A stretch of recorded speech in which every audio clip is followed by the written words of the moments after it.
मध्य प्रदेश में चुनावी भूगोल बच चुका है।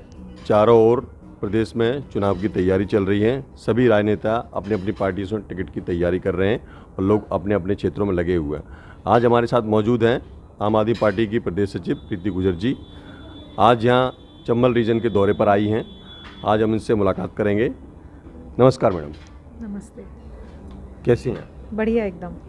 क्या रणनीति लेकर के आई हैं आप आम आदमी पार्टी की इस क्षेत्र में? ग्वालियर चंबल रीजन में कांग्रेस, बीजेपी और अन्य पार्टियां सक्रिय हैं जो पहले से उनकी विधायक हैं और प्रदेश में शासन कर रहे हैं। कैसे अपने आप को यहाँ स्थापित कर पाएंगे आप? हमें स्थापित करने की ज़रूरत नहीं, हम तो पहले ही स्थापित हो गए। महापौर का चुनाव जब हुआ था तो 46,000 हमको वोट पड़े थे इधर से। यहाँ हमारे पूरे मध्य प्रदेश में 60 के करीबन पार्षद आए थे। हमारी महापौर हैं मध्य प्रदेश में सिंगरौली से, तो स्थापित करने की ज़रूरत नहीं है। हम हैं यहाँ पर, हम मौजूदगी हर जगह, हर गांव कूच में बना चुके हैं अपनी। आपने मौजूदगी दर्ज करा दी है, अपने आप को यहाँ स्थापित कर दिया है। इस रीजन में ये विधानसभा का चुनाव है। विधानसभा में अभी यहाँ ये कहें यहाँ के क्षेत्रीय दिग्गज लोग हैं। कोई कांग्रेस के 25,000 से जीता है, कोई 60,000 से जीता है और बीजेपी की पार्टी का शासन है। कैसे यहाँ पर अपने जो प्रत्याशी हैं उनको आप प्रवेश दिला पाएंगे विधायक के चुनाव के लिए? दिग्गज नेता हैं, उससे हमें क्या फ़र्क पड़ता है? हम लोग, आम आदमी पार्टी जो है वो आम आदमी के मुद्दों की बात करती है। तो हम एक अल्टरनेटिव पॉलिटिक्स पूरे देश में लेके आए हैं। तो हम तो साधारण लोगों को लड़वाएंगे और जनता हमारा साथ देगी। तो जनता जहाँ पर है वो दिग्गज बना देगी। पंजाब और दिल्ली की चुनावी समीकरण अलग हैं। यहाँ जातिगत और क्षेत्रीयता के समीकरण हैं। आम आदमी पार्टी ऐसा क्या करेगी ग्राउंड लेवल पे कि ताकि आप अपने आप को यहाँ पर मजबूत बना सकें, और आपकी उसमें ऐसी क्या रणनीति रहेगी? जातिगत समीकरण रहें पर उससे क्या फ़र्क पड़ता है? लेकिन आज भी यहाँ पर 75 सालों में जो बेसिक जो नेसेसिटीज़ हैं उसकी ज़रूरत तो आज भी यहाँ पर है। हम गांव में जा रहे हैं, लोग चाह रहे हैं। मैं जौरा में थी कल, आज भितरवार में थी, लोग चाह रहे हैं आम आदमी पार्टी को। लोग शिक्षा, स्वास्थ्य और जो हमने बिजली का जो और हमने यहाँ पे 8 गारंटी दी हैं केजरीवाल जी ने, उस पर हम बात कर रहे हैं। लोगों का मुद्दा जो हम उठा रहे हैं तो लोग तो चाह रहे हैं। अभी कैसा है, आपने क्या पूछा था?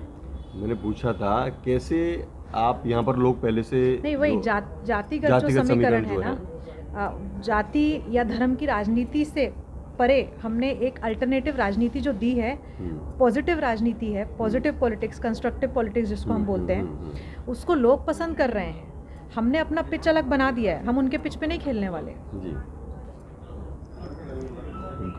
पंजाब में और दिल्ली का जो मॉड्यूल है, आपने महिलाओं के लिए दिल्ली में बसों को फ्री किया, बिजली फ्री किया और अन्य बहुत सारे स्कूलिंग में आपकी पार्टी ने अच्छे काम किए, जैसा कि कहा जाता है और सोशल मीडिया से लेकर के पूरी मीडिया के प्लेटफॉर्म पर है और ये हकीकत भी है।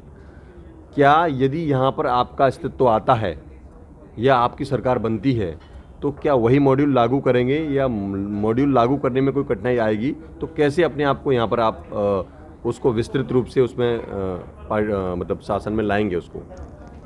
वही मॉडल लागू करेंगे। ये गवर्नेंस का मॉडल है, गुड गवर्नेंस का मॉडल है जो दिल्ली में हमने लागू किया। अब पंजाब में हमारा फुल स्टेटहुड है, दिल्ली में हमको फुल स्टेटहुड नहीं था, तो हम बहुत अच्छे से कर पा रहे हैं। सेम मध्य प्रदेश जब हमारी पूरी सरकार बनेगी तो हम यहाँ पे तो बहुत बड़ा बजट है। दिल्ली में तो हमारे पास बजट भी नहीं था तब, तो हम अच्छे से कर पाएंगे। जब आपकी पूरी सरकार बन जाएगी तो आप कर पाएंगे वही सारी चीज़ें। आम आदमी मेन पता है क्या चीज़ है? नियत की कमी है। करने के लिए नेता जो सरकारें हैं वो सब कर सकते हैं, इन लोगों की नियत नहीं है, तो हम लोगों की नियत है।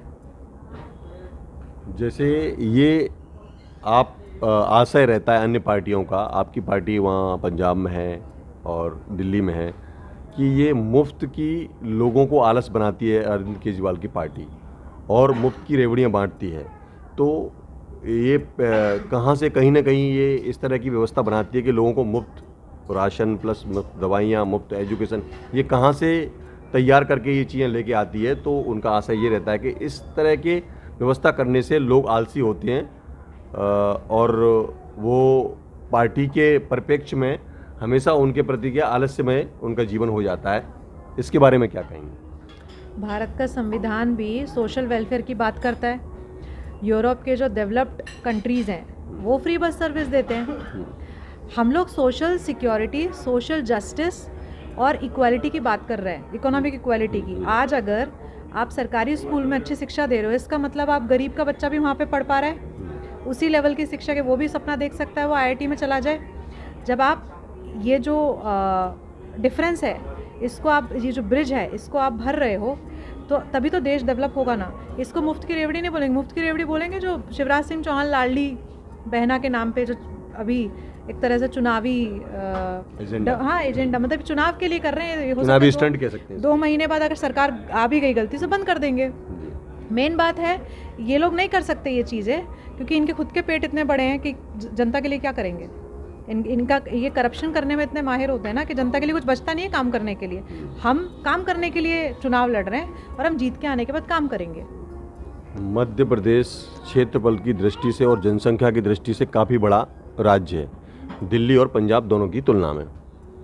यहाँ पर आप जैसे कि यहाँ पर मध्य प्रदेश में महिला सुरक्षा से संबंधित बड़ा ही एक प्रश्नवाचक चिन्ह लगता है। महिलाओं के अत्याचार के मामले में इस क्षेत्र में आज से ही नहीं, कई वर्षों से ये प्रश्नवाचक चिन्ह लगता है कि महिलाओं की सुरक्षा को देखते हुए यहाँ पर व्यवस्था नदारद रहती है। तो क्या आपकी जैसे शासन आता है, आप इसमें यदि कहीं अपनी मंशा में सफल होते हैं और अपने आप में पार्टी को यहाँ पर शासन लागू कर पाते हैं, तो आप क्या करें, क्या पहली रणनीति रहेगी आपकी?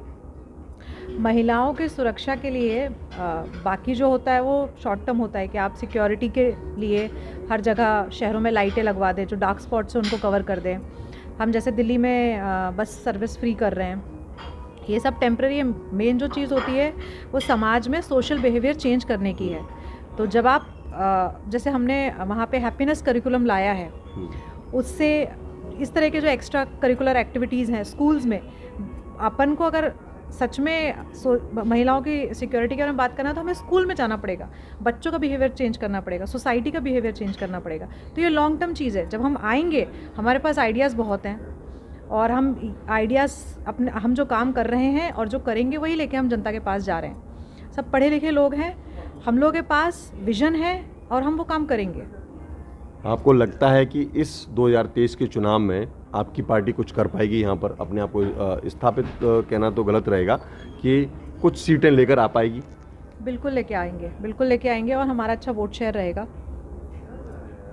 जैसे कि जब आम आदमी पार्टी का गठन हुआ, एक सोशल वेलफेयर कहें या एक ऑर्गेनाइजेशन के रूप में उभरी थी, उसमें अन्ना हजारे साहब का बहुत बड़ा रोल था।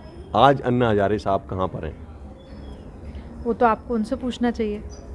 नहीं, मेरा प्रश्न इसलिए है आपसे कि जो अन्ना हजारे साहब एक अपने आप में उनके नाम पर लोगों को जोड़ा गया था और उनके नाम पर, क्योंकि वो एक गैर शासकीय और बिना किसी लाभ के एक संस्थान बनाया था उन्होंने, किसी पार्टी को नहीं बिलोंग करते थे, उनके नाम पर एक वो चलाई थी मुहिम जिससे कि लोग जुड़ें। आज अन्ना हजारे साहब का कहीं पर भी नाम निशान नहीं होता है, इसके बारे में क्या कहेंगे आप? जब हमने पॉलिटिकल पार्टी बनाई तो उनको इससे ऐतराज़ था। सबका अपना अपना पर्सनल मत है, पर्सनल ओपिनियन है। हम सब आज भी उनकी रिस्पेक्ट करते हैं, वो उनका पर्सनल ओपिनियन है। जैसे फाउंडर पर्सन में बहुत सारे लोग थे जो पिलर कहे जा सकते हैं आम आदमी पार्टी के, वो पिलर आज नहीं है, उसके बारे में थोड़ा बताइए। अभी कैसा है, जर्नी बहुत लंबी होती है। आप वो छोड़ दो, LK आडवाणी कहाँ पर है अभी? मैं आपसे प्रश्न कर रहा हूँ। नहीं, मैं आपसे पूछ रही हूँ। नहीं, मैं बताऊंगा आपको। नहीं, क्या होता है, लंबी जर्नी है। कुछ लोगों को नीतियाँ नहीं समझ में आती है, जमती नहीं है, वो आपस में जो भी आइडियोलॉजिकल जो डिफरेंस रहे तो उसमें अब मैं क्या बोल सकती हूँ उसके बारे में? वो तो उनसे आपको पूछना पड़ेगा, क्यों नहीं है वो, हमें तो चाहिए। नहीं, एक्चुअली क्या, कहीं ना कहीं वो ऐसा मतभेद सुनने में आया कि जो फाउंडर पर्सन, बात है, हम बहुत आगे निकल गए हैं, है ना। अभी अब इसमें क्या ही बोलेंगे। तो जैसे अभी आम आदमी पार्टी के दिल्ली के कई नेताओं पर छापे पड़े हैं और कई तरह के उनमें विवादित स्थितियां बनी हैं, तो क्या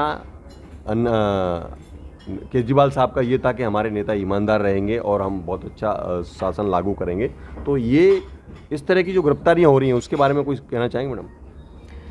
हम ईमानदार हैं इसलिए गिरफ्तारियां हो रही हैं। बीजेपी के किसी जो शुभेंदु अधिकारी हैं, हाँ। नहीं, मैं अपने पे भी आती हूँ, उनके अंदर करप्ट लोग नहीं हैं, बहुत करप्ट हैं। उनके यहाँ तो बाहर से करप्ट आते हैं और फिर कुछ नहीं करते वो लोग। हमारा 15 महीने से जांचें चल रही हैं, उसमें एक भी सबूत आया क्या? जैसे अभी आपके सबूत नहीं आया है ना। हाँ। जब कोर्ट में फैसला हो जाएगा कि हाँ ये गिल्टी है, ये गिल्टी है, ये तब हम बात करेंगे। अभी नहीं है। और ये पॉलिटिकल वेंडेटा है, पूरी तरह से पॉलिटिकल वेंडेटा है। 2024 में ये लोग हार रहे हैं।